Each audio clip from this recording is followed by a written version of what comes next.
cartridge type of thing from Bic. And so here I am closing up the pen again. Easy to close, like your typical Bic pen. Here's the stylus portion, little rubber nub thing. The clip may or may not get in your way, depending on. I found it to be no problem for me. And yeah.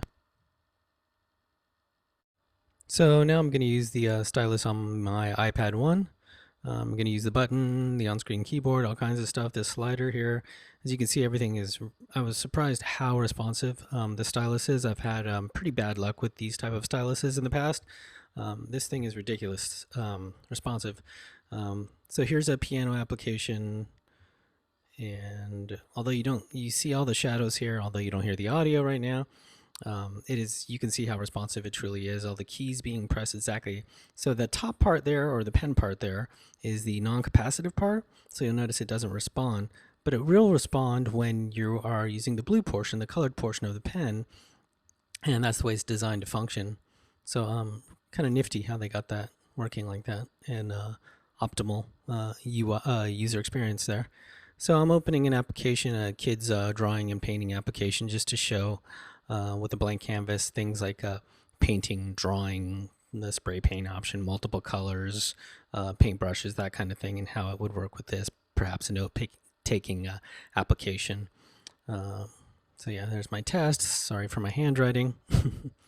So selecting different types of brushes, spray can, pencil, crayon, colors, slider, example. Incredibly responsive, as I said. Very lightweight. So yeah.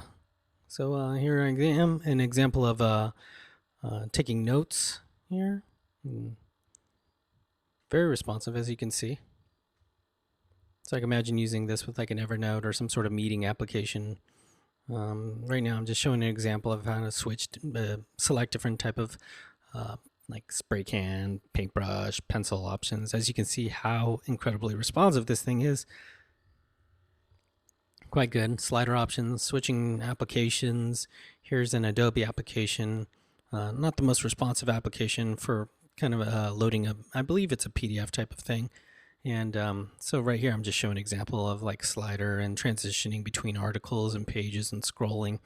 Now this PDF tends to load like, so yeah, here I am scrolling again. The stuff's loading, some other weird stuff in the background. So there's a little bit of lag there. It's the iPad.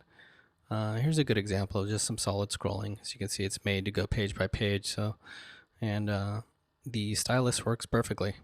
If I haven't mentioned, it's incredibly light, so you really don't notice it all that much in your hands at all. So I could see myself using this for long periods of time.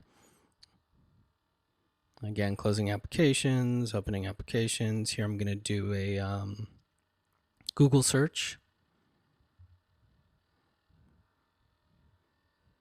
So swiping between pages, very responsive. Just to demonstrate the on-screen keyboard. Yeah, so as you can see, the keyboard comes up. We're doing our search for Bic. Typing works fine, buttons respond, screen keyboard works perfect, as expected. Close the application. I'm going to show you the